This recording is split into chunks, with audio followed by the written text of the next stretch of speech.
Le comité des droits de l'enfant de l'ONU critique la politique du Vatican face aux innombrables cas d'abus sexuels. Alors l'Église protège-t-elle toujours ses prêtres pédophiles?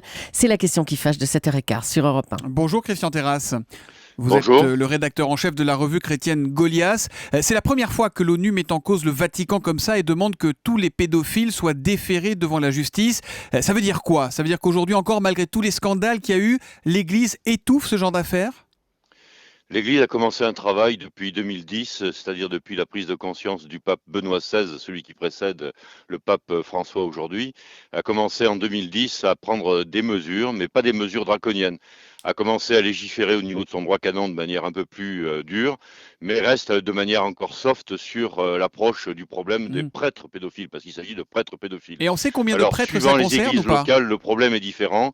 On voit qu'en France, les évêques ont pris conscience de ce problème et collaborent, je dirais, en termes de signalement avec la justice ou avec la police, en demandant aux prêtres pédophiles qui sont confondus à la faveur de témoignages recoupés de se signaler en ce sens-là. Mais cette situation est particulière et n'est pas valable dans toutes les églises locales, c'est-à-dire dans tous les autres pays. Est-ce qu'on sait combien de prêtres ça concerne, Christian Terrasse? Il y a à peu près 5000 prêtres pédophiles qui sont concernés par ce crime, par ces délits.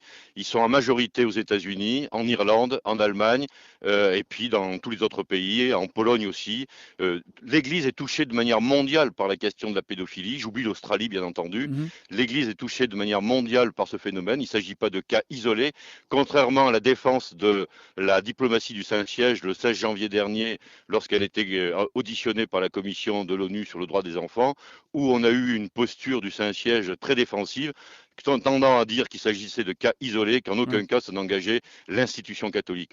Or, le phénomène scandaleux de la pédophilie, des prêtres pédophiles dans l'Église catholique, qui dure depuis des décennies, je tiens à le rappeler, ne peut exister que s'il y a une omerta, que s'il y a une couverture du système Église qui permet à ces déviants sexuels de pouvoir perdurer dans leurs actes et dans leurs actes pédophiles et dans leurs actes criminels. Et c'est cette omerta que vous dénoncez, que dénonce aussi ce rapport, le rapport qui parle d'abus sexuels dont seraient victimes des dizaines de milliers d'enfants dans le monde. Des dizaines de milliers, c'est énorme. C'est une estimation crédible. Elle repose sur quoi? Sur du témoignage? Oui, absolument.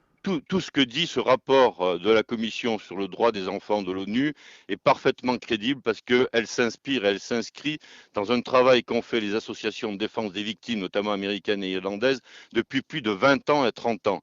Donc tous les chiffres que donne la Commission des droits de l'enfant est tout à fait exact. Il y a plus de 100 000 victimes de prêtres pédophiles dans l'Église catholique aujourd'hui dans le monde. Plus de 100 000, donc ce sont des chiffres qui sont très précis, qui ont été recoupés, et il ne s'agit pas d'élucubration, contrairement à ce que le Vatican laisse entendre. Alors Benoît XVI avait demandé pardon aux victimes d'agissements pédophiles, vous l'évoquiez. Le pape François a déclaré mi-janvier que ces actes de pédophilie étaient la honte de l'Église. Mais derrière les mots, il y a quoi? Il y aura un vrai changement avec l'arrivée du pape François, ce pape qu'on dit tellement progressiste, tellement différent?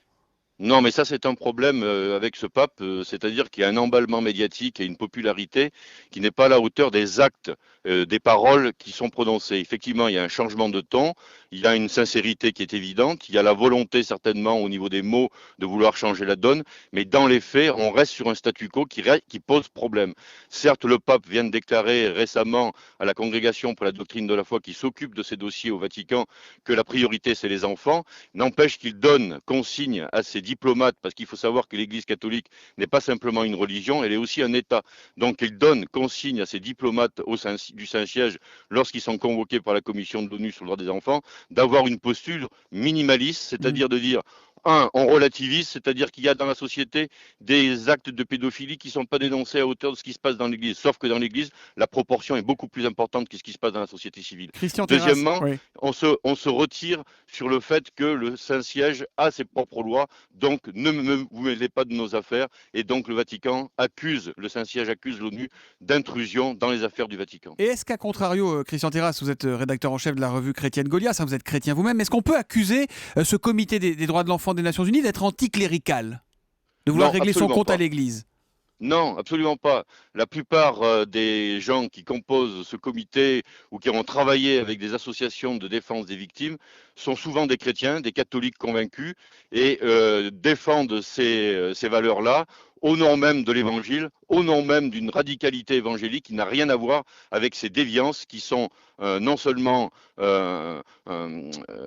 des crimes qui sont commis contre l'humanité, Mhm. mais qui sont un non-sens par rapport à la dynamique d'amour, de justice et de liberté de l'Évangile, et sont une tâche pour l'Église catholique. Et c'est Merci. justement parce que l'Église catholique, qui se veut infaillible, qu'elle refuse d'être remise en question à travers ce rapport, et parce qu'elle défend une posture d'infaillibilité qui fait qu'elle serait sans péché, et que ce sont que des individus à titre personnel qui commettent ces péchés, qui commettent ces crimes. Merci Et beaucoup. elle, se sentant indemne de toute Tout